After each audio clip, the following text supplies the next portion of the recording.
دیکھیں پاکستان اسٹیل مل کا جو کیس ہے وہ کوئی نیا نہیں ہے. 2008 میں 2009 میں افتخار چودھری کے دور حکومت کی سربراہی میں جب مشرف دور حکومت میں بھی کیس اوپن ہوا تھا, اور اس کے اندر جو ایک لینڈ مارک ججمنٹ آئی تھی 15/2009, اس کو موٹو نوٹس لیا گیا تھا, اور اسٹیل مل کی جو اس میں کرپشن تھی, بدعنوانی اور مس مینجمنٹ کا ایک شاہکار ججمنٹ تھی, تو اس میں سپریم کورٹ نے قرار دیا تھا کہ نیب کی انکوائری ہوگی. ایف آئی اے کو ڈائریکشن دی گئی, پھر ایف آئی اے اس میں ناکام ہوئی, پھر وہ لے کے نیب کو دی گئی, اور اس میں ایک آن ریکارڈ ایک تمام چیزیں موجود ہیں کس طرح قومی ادارے کو کھربوں روپے کا نقصان پہنچایا گیا.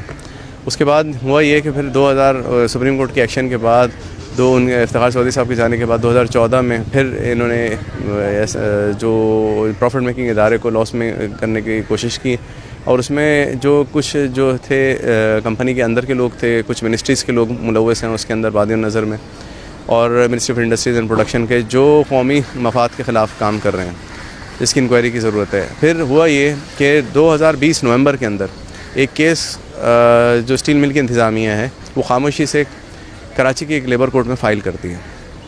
اچھا, یہاں لیبر کی جو یونینز تھیں ان کو اس بارے میں کوئی آگاہی نہیں ہوتی, اور وہ میلیفائڈلی ایک کیس فائل کرتی ہے 8 سال خود بند کرنے کے باوجود. یعنی 2015 جون سے وہ خود گیس نہ ہونے کی وجہ سے, بل نہ پے کرنے کی وجہ سے ان کی گیس منقطع ہو جاتی ہے.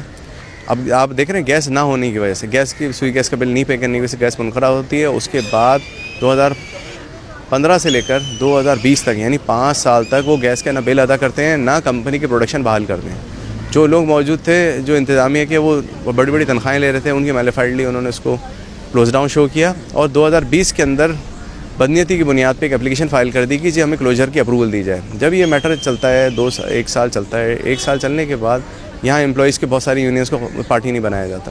بدنیتی کی بنیاد یہ تھی کہ ایک یونین جو یونین کے جس کا سی بی اے کا ٹینورشپ میں ایکسپائر ہو چکا ہے اس کو لیبر قوانین کے خلاف پارٹی بنایا جاتا ہے. باقی جو 6 یونینز تھی, یا جو کیونکہ یونینز ٹریڈ یونین کا تو ٹینور ختم ہو چکا تھا, یہ خود ان کے اپنے لیٹرز کہتے ہیں اسٹیل مل کے, اور ایک یونین کو باقی 6 یونینز کو اس میں پارٹی نہیں بنایا جاتا. پھر 2021 اکتوبر میں اچانک یونینز کو پتہ چلتا ہے, اسمبلی ممبرز حرکت میں آتے ہیں, سینٹ میں جاتا ہے میٹر, تو پھر جو یونینز کی طرف سے پھر جو سی بی اے تھی United Worker Front of Pakistan Steel, یہ پھر اس میں پارٹی بننے کی درخواست دائر کرتی ہے. یہاں سے ایک ٹرننگ اسٹیج سٹارٹ ہوتا ہے اکتوبر 2022.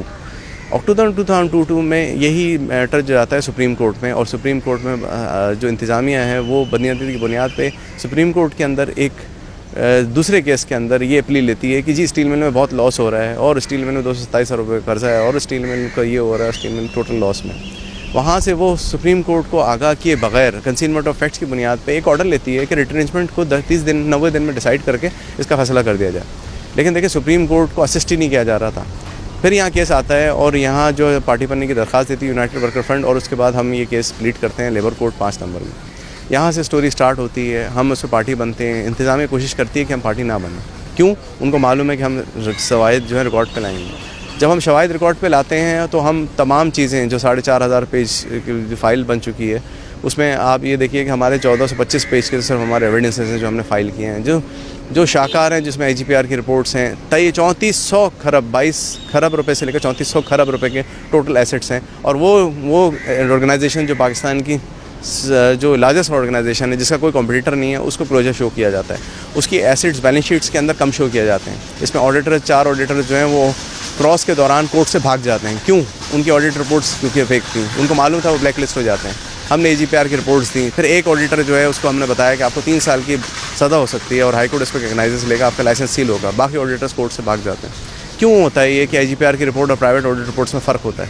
کیوں ایسٹ انوینٹری میں ویریشنز آتا ہے؟ کیوں 22 سے 34 کھرب روپے کے اثاثوں کو 227 روپے کا ڈیفیسٹ شو کیا جاتا ہے؟ کیوں؟ اسی دوران ہوتا یہ ہے کہ جب یہ کیس چلنے لگتا ہے تو 2020 جون کے اندر 2021 جون کے اندر خاموشی سے انتظامیہ یہاں تو یہ ڈکلیئر کرتی ہے کہ ہمیں لاس ہو گیا ہے, اور 2021 جون کے اندر security and exchange commission of Pakistan میں نئے نام سے اسٹیل کارپ پرائیویٹ لمیٹڈ کے نام سے 1.5 کھرب روپے مالیت کی ایک نئی کمپنی رجسٹر کر لیتی ہے.